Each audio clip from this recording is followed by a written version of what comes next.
अप्रैल मई जून का यूपी का पेंशन पैसा हमारे खाते में कब आएगा। जैसा कि साथियों मैं आपको बता दूं कि यूपी के वृद्धा पेंशन धारक हो या विधवा या दिव्यांग पेंशन हो, सभी तक आपका पेंशन का पैसा नहीं मिला है। करीब करीब साथियों 5 से 6 महीने हो चुका है, अभी तक आपका पेंशन का पैसा नहीं आया है।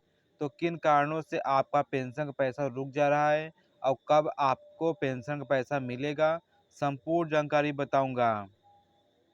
उसके साथ साथ मैं बता दूं साथियों, यूपी में क्यों आपका पेंशन का पैसा लेट हो रहा है और से अदर राज्यों में सभी पेंशन धारकों का पेमेंट उनके खाते में पहुंच जाता है। जैसा कि बिहार हो गया साथियों, बिहार छोटा राज्य है और गरीब राज्य है, तब पर भी वहां के पेंशन धारकों का पेमेंट उनके खाते में समय से आता है। तो क्यों यूपी में ऐसा हो रहा है?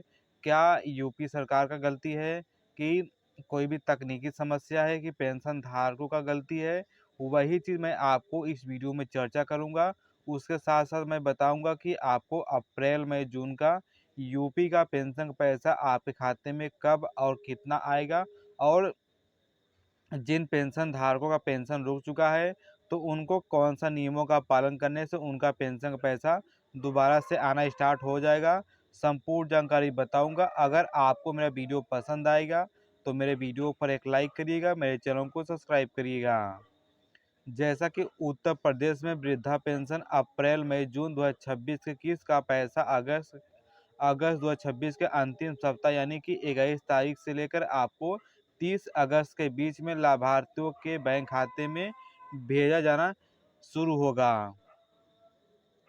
यानी कि जो पेंशन धारक हो, जैसा कि यूपी के वृद्धा पेंशन धारक हो, आप पेंशन का पैसे का आप इंतजार कर रहे हैं तो साथियों आपको हैरान परेशान नहीं होना है। आपको मैं बता दूं 31 अगस्त से लेकर आपको 30 अगस्त के बीच में सभी लाभार्थियों के खाते में उनका पेंशन का पैसा पहुंच जाएगा।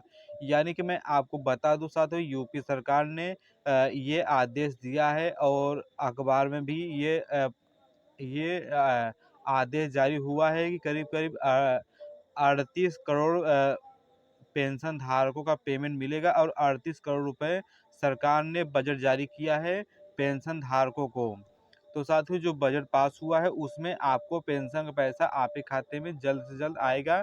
यानी कि राखी से पहले संभावना है कि आपका पेंशन का पैसा आपके खाते में आ जाएगा। अब मैं बताऊंगा साथियों कि किन कारणों से आपका पेंशन का पैसा नहीं आ रहा था, क्या आपने गलती की है। और मैं पहले बता दूं कि पैसा आपके किस किस माध्यम से यूपी सरकार भेजती है। तो देखिए साथियों मैं आपको बता दूं, यूपी सरकार का है पीएफएमएस। यानी कि यूपी का आप वृद्ध पेंशन धारक हो या विधवा पेंशन धारक हो या विकलांग पेंशन धारक हो, आपको पीएफएमएस के माध्यम से सरकार पेंशन का पैसा भेजती है। तो आपको जिस भी खाते में आपका पेंशन का पैसा आता है तो आपको अपने बैंक में आधार जुड़वाना है और उसमें डीबीटी एनपीसीआई करवाना है। देखिए साथियों मैं आपको बता दूं, यूपी सरकार डीबीटी और एनपीसीआई के माध्यम से ही आपका पेंशन का पैसा आपके खाते में भेजती है। देखिए डीबीटी एनपीसीआई नहीं कराए रहेंगे तो आपका पेंशन का पैसा रुक जाएगा।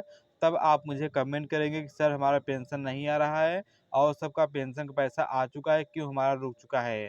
तो जो मैं आपको इस वीडियो में तरीका बताऊंगा और उस तरीके को आप समझिए और उस नियमों का पालन करिए और आपका पेंशन का पैसा नहीं रुकेगा। जैसा कि मैं बता दूं साथियों, कुछ लोग हैं कि मेरा वीडियो थोड़ा बहुत देख के चले जाते हैं, तो उन लोगों को समझ नहीं आता कि मेरा पेंशन क्यों रुका है, क्यों नहीं रुका है। देखिए आप पूरा जानकारी लेंगे तभी आपको जानकारी होगा।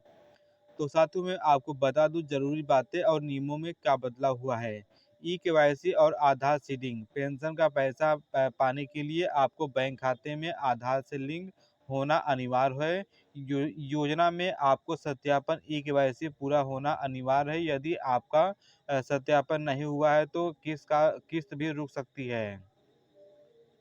यानी कि मेरा कहने का यही मतलब है कि आपको अपने पेंशन में ई केवाईसी कराना है और जिस भी खाते में आपका पेंशन का पैसा पहुंचता है तो आपको उसमें अपना आधार सत्यापन कराना पड़ेगा। यानी कि अपने बैंक खाते में आधार सत्यापन कराएंगे तो उसके माध्यम से आपका डीबीटी एनपीसीआई लिंक हो जाएगा। देखिए सर, तो डीबीटी एनपीसीआई का मतलब यही होता है कि आपके खाते में आधार लिंक रहेगा उसके माध्यम से डीबीटी एनपीसीआई ऑटोमेटिक पकड़कर आपके खाते में आता है। अब मैं बता दूं साथियों देरी होने का कारण क्या है। इस बार मैं बता दूं प्रशासनिक और तकनीकी प्रक्रिया एवं तथा फर्जी पात्र लाभार्थियों को छांटने के लिए और कड़े सत्यापन के लिए कारण किस्त आने में समय से देरी हो रही थी। देखिए साथियों मैं आपको बता दूं यूपी सरकार आपका पेंशन का पैसा 5 महीने 6 महीने से क्यों रोकी है। देखिए सरकार का दो कारण है। यूपी सरकार के पास बजट नहीं था, इसके कारण आपका पेंशन का पैसा रुक चुका था। और दूसरा नंबर ये है साथियों कि यूपी सरकार ने ये आदेश दिया था जिले बाय जिले कि अपने जिले में वेरीफाई करिए, जो जो पेंशन धारक पात्र रहेंगे उनका पेंशन का पैसा आएगा, और जो अपात्र रहेंगे उनका पेंशन का पैसा काट दिया जाएगा, उनको पेंशन नहीं मिलेगा, उनको अपात्र कर दिया जाएगा। देखिए यूपी सरकार ये बोली है कि बहुत से करोड़ लोग बहुत से लाख लोग फर्जी ढंग से पेंशन ले रहे हैं, और जो पात्र पेंशन धारक है उनका पेंशन का पैसा नहीं मिल पा रहा है। तो जिले बाय जिले और ब्लॉक बाय ब्लॉक ये आदेश हुआ है कि वेरीफाई हो कि मुझे लिस्ट दिया जाए, लिस्ट के माध्यम से जो पात्र पेंशन धारक रहेंगे उनका पेंशन पैसा आएगा। तो साथियों आपको मेरा जानकारी कैसा लगा कैसा नहीं लगा आप मुझे कमेंट करके बताइएगा। अगर आपको मेरा वीडियो पसंद आया हो तो मेरे वीडियो पर एक लाइक करिए, एक प्यारा सा कमेंट करिए, और इस जानकारी को अपने यार दोस्तों में शेयर जरूर करिएगा।